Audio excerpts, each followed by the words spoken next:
ટૂંકો વાયદો રહ્યો હતો ને માંડવો હશે આવી ખબર હશે તો પૂછીને હું ધંધો નહીં કરતો ભલામણ માતા એવું બોલતી હશે હું વિક્રમસિંહ નો દીકરો સાંભળતો છું શું કહું ભાઈ અને અવળું તો બોલાય નહીં ભાઈ પણ ભુવા પાસે ટાઈમ નહીં બાકી 6 મહિના જવા દો ફેર જો આવો ને આવો અવસર ના ઉજવા બે માંડવા પેન્ડિંગ પડ્યા છે ભાઈ શું કહું છું ભાઈ અને માતા બોલતી હશે હું વિક્રમસિંહ નો દીકરો કાનો કાન સાંભળતો હોય છું ભાઈ બાકી માંડવા તો રોજ ન ખાય છે ભાઈ પણ જો આવો 6 ને 8 મહિને કદાચ આવો ને આવો અવસર નવરાશ લઈને ના કઢાવરાવું ભાઈ શું કહું છું ભાઈ જા મજા આનંદ ભૂલું છું ડીભા અને હું આવું ભાઈ મારો વળવાનો ટાઈમ નહીં હોય અને માપો જ માપ લે વળવાની કલમ નહીં બને ભાઈ વગાડજો ભાઈ કવિરાજ હજી છો હયાત કે વહી ખ્યાલ દેશમાં સ્વરૂપમાં સમર તમે આવો એક હાથમાં પછી સોની છોડું સોતી આવે રાજાજી સોની છોડું સોતી આવે દાદાજી જગજી કરે મારા રાજાજી બાપુ જગજી કરે દાદાજી મારા બાપુ ભાઈ દીગવા એમને એવું થાત મન કલમ ચમના આલી પણ હું કોઈ ભાઈ દીગવા કોઈની પાઘડી ઉપર પગ નહીં મિલતો ભાઈ શું કહું ભાઈ એટલે તમારું ભાઈ વખાની વેળામાં એને કાંડું ઝાલ્યું છે ભાઈ પણ અહીંયા કદાચ વર્તો મેલો ભાઈ અને માતા કદાચ કઈક કામમાં વીટણાળેલી હોય ભાઈ શું કહું છું ભાઈ ડીભા કલમ નાખીને બોલું 2 કે 4 જોતો હતા ભાઈ ભાઈ અને માતા કદાચ જો આ ભુવાએ ટાપુ ફાપ્યું એની કામમાં કદાચ વીટળી જાય હોય ભાઈ અને જો કદાચ કૈલાસના ડુંગરેથી પડતું ના મેલું તો હું વિક્રમસિંહ નો દીકરો મટી જાઉં ટાપુ પૂરું કરવા મારે દોડવાનું ભાઈ પણ આ જે દોર ઝાલ્યો છે ઝાલી રાખજો ભલામણ અને એ કોક હું કહો ભાઈ મારું જ ઘર છે ભાઈ અને મારી જ વસ્તી છે ભાઈ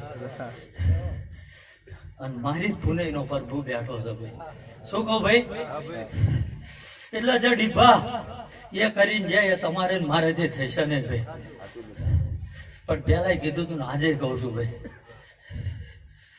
દુનિયાને છૂટાલું છું ભલામણા કે જો મારી પાસે ધર્મ સિવાય કોઈ વસ્તુ હોય ને ભલામણા અને આ ધૂણુસુઈ નો ધંધો કરું આવો કોઈ સાબિત કરી આલો ભાઈ શું કહો ભાઈ ગાડીના ડીઝલ ના 100 રૂપિયા લીધા આવું સાબિત કરી દે ને ભાઈ આ માથું ઉતારી મારા દેવના પગમાં ના નાખી દો ધર્મ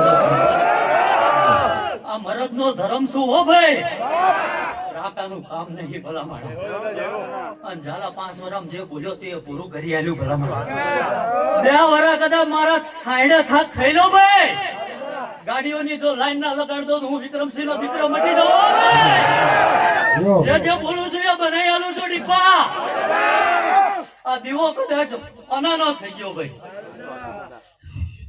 જો એક દાડો આ નળિયા હોના ના નાખે તો મારું અહીંયા હું નહીં બોલતો ભાઈ આ જમુબા જે ખેતરમાં વાઈ જાય ને એક ખેતીની ઉપજ બોલે ચાલો મારું ભણતર જુદું છે મારા શબ્દો નો ખાસ ડીભા સમજાય ને સમજાય ભલા માળા નકર 4 વરાય પાને બે તો વળગા થઈ જાય શું કહું ભાઈ? પણ ખૂબ મજા બોલું છું ભાઈ ગોવિંદબા.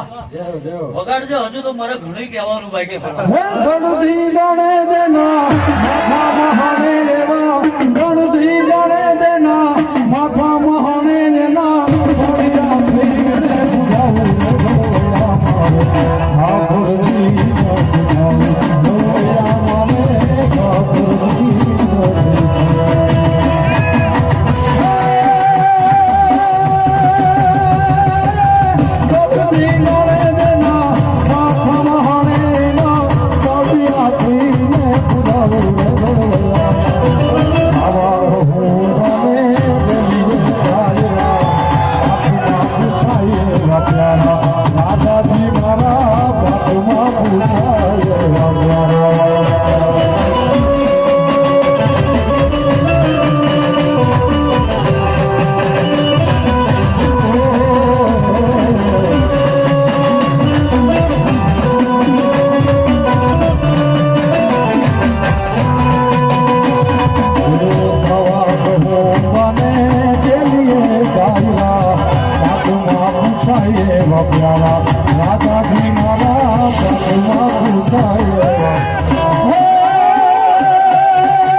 કવિરા ધારું બોલું છું ભાઈ.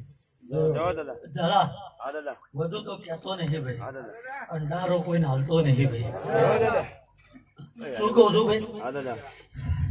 શું લઈને બેઠો છું એ મને ખબર છે ભાઈ, અને આ દિવ્ય બેઠી એને ખબર છે ભાઈ. નકર આ વાડામાં એટલી કલમો નાખી ડીબા નાની માના ખેલ નહીં. શું કહું છું ભાઈ? પણ કદાચ જો ધર્મ સામે મારો સાચો દ્વાર હશે ભાઈ, મરદ સિવાય ભાઈબંધી કરી નહીં હોય ભાઈ. શું કહું છું ભાઈ? નકર ઝાલા 60 ગાડીઓ વાહે ઊભી છે ભલા માણા. 60 ગાડીઓ આ માંડવે ખાલી મારા દેવનું વાયક સમજીને આ મેરડીના મોઢે આવી છે. શું કહું છું ભાઈ? પણ દેવો માનવ નો થઈ ગયો ઢીકવા. હું બોલું કે આ માતા બોલતી હોય ભાઈ. શું કહું છું ભાઈ? કે ઝાલા મારા વ્યાણમાં રહેશો ને ભાઈ, ત્યાં લગીન મારી તલવાર વિજય છે મ્યાનમાં છે ભાઈ. જેથી વ્યાણ ટપી ગયા ભાઈ અને મારા મ્યાન ખુલી ગયા, તેથી જગતમાં જો કોઈ કાંડો દોરો બાંધક મારું આ પરગડે વળવું નથી. શું કહું ભાઈ? વૈણા વાળવાની મારી પાસે સિસ્ટમ નહીં ભાઈ. રાતે 12 વાગે જો વિક્રમસિંહ નો દીકરો કદાચ ઘોડે પલટ નાખે ને ભાઈ, અને જો કદાચ મારું વ્યાન ટપી જાય, જો કદાચ હાથ પેઢી નું કદાચ હરવાનું ના ભૂલી જાય, મને ધર્મ આ એ મરદ છે ભાઈ. શું કહું ભાઈ? પણ મરદો ના કુદી ભાઈ ભાઈબંધી કરતો નહીં ભાઈ, બેવડાવાના ધંધા કરતો નહીં ભાઈ. પણ મારા વ્યાણમાં રહેશો ને જલા, ત્યાં લગી મારી તલવાર વ્યાનમાં છે ભલા. શું કહું ભાઈ? વ્યાણ ટપી જાય એટલે વ્યાણ ખુલી જાય ભાઈ. દાદા મને મારા વ્યાન ની કિંમત છે હો ભાઈ. એક ખાલી પોકાર કર્યો હતો ને ભાઈ, અને એને ભરોસો હતો કે પહેરવેશ જોઈને તો ખબર પડી જતી આ ક્ષત્રિય જ હોય ભાઈ. ભરોસો હતો ભાઈ. એ દીકરીનું મોઢું નહીં જોયું કવિરાજ. શું કહું ભાઈ? પણ જો મારા પરગડામાં ભલામણ વેલુડું લૂંટાવા દઉં કદાચ વિક્રમસિંહ ના દે એવા તમારા